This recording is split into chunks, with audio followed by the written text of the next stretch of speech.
నమస్తే, నేను మీ నవదీప్ని. And I want to congratulate Volga Videos for 18 million subscribers.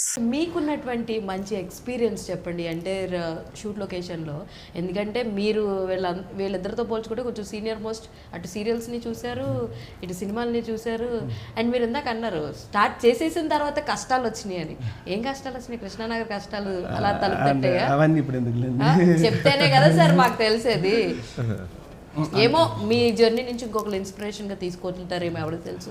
అంటే యాక్చువల్గా నేను సివిల్ ఇంజనీర్ చేశాను. జాబ్ చేస్తున్న టైంలో ఊర్లో ఉన్నాను, ఒంగోలు మాది. చేస్తున్నప్పుడు నేను డైలాగ్స్ మిమిక్రీ కొంచెం ఎక్కువ చేసేవాను ఆ రోజులు, డాన్స్లు అవి చేయటం వల్ల తమ్ముడు నువ్వు హైదరాబాద్ వచ్చి నేను చూసుకుంటావు అన్నారు. లేదా నాకు ఇక్కడ మంచి జాబ్ ఉంది, బాగుంది, చేసుకుంటున్నాను అంటే. లేదు నువ్వు అసలు వచ్చేయని నన్ను 1 month పెడితే మా ఇంట్లో వాళ్ళకి నాకు హైదరాబాద్లో జాబ్ వచ్చిందని చెప్పేసి ఏం చెప్పకుండా వచ్చేసాను. రాగానే నన్ను అడిగాను ఏంటన్నయ్య వచ్చాను కదంటే, సరే అక్కడ ఉండని వాళ్ళు ఒక దగ్గర స్టే చేయించారు. Okay happy. 1 week అయింది అని వచ్చాను కదంటే చెప్తానమ్మన్నాడు. 1 month అయింది చెప్తానమ్మన్నాడు. 3 months అయింది, నా దగ్గర అమౌంట్ లేదు. తెచ్చిన డబ్బులన్నీ అయిపోయాయి. అంటే ఆ రోజులో మనకి ఆ టైంలో ఆండ్రాయిడ్ ఫోన్ కూడా ఎక్కువ లేవు, మనకి ఫోన్ పేలు కూడా లేవు. మనం 100 వేయమంటానికి కూడా ఛాన్స్ లేదు. నాకు అడిగిన టైంలో అప్పటికి 4 months అయిపోయింది. అక్కడ రెంట్ నేను పే చేయలేదు, నా దగ్గర లేదు. అప్పుడు అడిగాను ఏంటనే పిలిచారు కదంటే, నువ్వు రాగానే ఇక్కడ ఓపెన్ చేసి ఉంటాయి అన్నాడు. ఏం చేయాలి అర్థం కాలేదు. ఇంకా ఆ టైం నేను తిరిగితే అప్పుడు మా టీవీలో అప్పుడు అలీ గారిని కలిశాను. అలీ గారి మూవీలో అవకాశం వచ్చింది. అలీబాబా ఒక్కడే దొంగ అనే మూవీ, ఆయన 50వ సినిమా హీరోగా. ఓకే, దానిలో ఒక ఫ్రెండ్ క్యారెక్టర్ వచ్చింది, బట్ ఆ మూవీ మధ్యలో ఆగిపోయింది. ఇంకా తర్వాత నేనే స్ట్రగుల్ అవుతున్న టైంలో మా టీవీ సీరియల్ చేశాను. నాకు అనిపించింది అంటే ఇక నేను ముందు ఫైనాన్షియల్గా నేను ఇక్కడ స్టేబుల్ అవ్వాలని చెప్పేసి నేను మళ్ళీ కొంచెం వెళ్ళి డిజైనింగ్ కోర్స్ నేర్చుకొని, అంటే మళ్ళీ అంటే సివిల్ అంటే మళ్ళీ పేస్ పాడిపోయింది, ఇంకా అలవాటు అయిపోయింది కదా ఇంక ఇండస్ట్రీకి. మేకప్ పడితే ఇంకా కట్టెగాల వరకు ఆర్టిస్ట్గానే ఉండాలని ఉంటుంది. డిజైనింగ్ కోర్స్ నేర్చుకొని ఫ్యాషన్ మోటం వెళ్ళి ఎన్ఆర్బిట్ మాల్ ఉంది కదా, అక్కడ చేసి అక్కడ మేనేజర్గా స్టోర్స్. తర్వాత బెంగళూరు, ముంబై, చెన్నై, మన టీ నగర్ ఏరియా, మనకి సిటీ సెంటర్ మాల్ ఉంది కదా బంజారా, అక్కడ దాకా 2 years సీరియల్ చేసిన తర్వాత మీరు చేసిన తర్వాత మళ్ళీ నేను సప్తగిరిలో కొరియోగ్రాఫర్గా చేశాను. మనకి తెలుగు వారం నేను ప్రోగ్రామ్ వచ్చేది 2013-14లో. ఆ షోకి నేను డాన్స్, అదే ఆడియన్స్ వస్తారు కదా మామూలుగా, వాళ్ళకి డాన్స్ నేర్పించడం. తర్వాత ఎన్టీవీ ఛానల్లో క్రైమ్ పాత్రలు వచ్చేవి, అపరాధి అనే షో వచ్చేది, కల్పిత పాత్రలు. అవి రెగ్యులర్ అంటే జాబ్ చేస్తూనే నాకు గ్యాప్ వెళ్ళిపోయాను. అలా తిరుగుతూ తర్వాత అంటే స్ట్రగుల్స్ అని నేను ఇంకా ఫుడ్ విషయాలు చెప్పలేదు. ఆ టైంలో పడిన స్ట్రగుల్ చాలా ఉంది, అది చెప్పలేదు. అది చెప్తే మళ్ళీ బాగదు.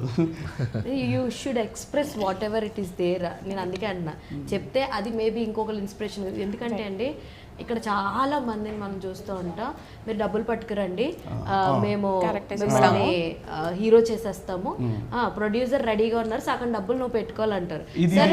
ఇది నేను చాలా ఫేస్ చేశాను. ప్రతి ఒక్కరు ఆడిషన్ అంటారు. ఆడిషన్ వెళ్ళినప్పుడు ఎవరైనా సరే, నేననే కాదు ఎవరైనా సరే సూపర్ చెప్పావు డైలాగ్, ఈ మూవీలో మంచి క్యారెక్టర్ ఉంటుంది, మినిమం 10 lakhs అంటారు. 10 lakhs కాస్త పాపం ఇబ్బందిగా ఉందంటే 5కి వస్తుంది, 5కి 1 వస్తుంది, 1 కాస్త 50కి వస్తుంది, 10 లేకపోతే 2-3 వేలకైనా అయిపోతుంది. ముందు ఆడికి ఎంత అమౌంట్ కావాలి. ఇలాంటివి చాలా ఫేస్ చేసింది. అంటే ఎవరికి ఇవ్వలేదు, కానీ నేనైతే చాలా మంది అడుగుతున్నారు ఇప్పుడు మూవీకి, అన్న మేము అంటే ఈ సోషల్ మీడియా వచ్చిన తర్వాత అందరూ యాక్టింగ్ మీకు ఇంట్రెస్ట్ వచ్చింది కదా, మీరు రావాలన్నారు. అయితే ఇప్పుడైతే ఒకటి చెప్తున్నాను అందరికీ, నీకు ఫైనాన్షియల్గా మరి మేము ఇక్కడ ఓకే అనుకుంటేనే రావాలి. ఇక్కడికి వస్తే ఎవరు మనల్ని పట్టించుకోరు, మన కష్టం మనమే పడాలి. చెప్తారు మేము చూసుకుంటా ఉంటారు, కానీ ఏమి అవ్వదు. నీ దగ్గర టాలెంట్ ఉన్నా సరే, నీ దగ్గర నువ్వు ఇక్కడ ఉండటానికి ఇంకొక ఖర్చు పెట్టాలని నీ దగ్గర కొంత అమౌంట్ ఉంటేనే నువ్వు రా. ఇంకోటి ఉండాలండి, పొగరు ఈగో అనేది ఉండకూడదు. అది తగ్గించుకొని వస్తే ఇక్కడ మనం ఉండగలం. లేదు నేను ఇలాగే ఉంటాను అంటే లేదు, ఒక్కోసారి కాలు పట్టుకోవాల్సి వస్తుంది, తప్పదు. అలా ఉండగలిగితే రావు. లేదు నేను ఇలాగ ఉంటానంటే నువ్వే తెచ్చుకో, కోట్లు తెచ్చుకొని సినిమా తీసుకో, ఇంకొకరితో పని లేదు, నువ్వే ప్రొడ్యూస్ చేసుకో.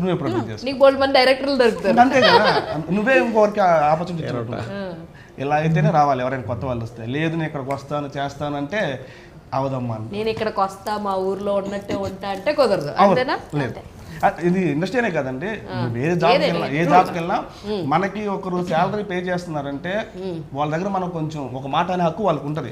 అది తీసుకోలేనప్పుడు నువ్వు ఎక్కడికి రావద్దు. ఇదైతే నేను పక్కా చెప్పు. చాలా మంది చూశాను, యూత్ని చూస్తున్నాను, నన్ను ఇలా నేను జాబ్ మానేశాను. 2 months 3 monthsగా జాబ్ మానేస్తే నీకు ఎక్కడ ఎక్స్పీరియన్స్ వస్తుంది? ఈగో హట్ అయిపోయి వచ్చేస్తుంది. అది ఉంది యూత్, ఈ మధ్య యూత్కి అది ఉంది. అది కొంచెం తగ్గించుకుంటే ఎక్కడైనా ఎదగాలి. చిన్న మీకు ఏదో కాల్ వస్తున్నట్టుంది, మాట్లాడాలి అంటే మధ్యలో ఫోన్ తీసుకొని చూసి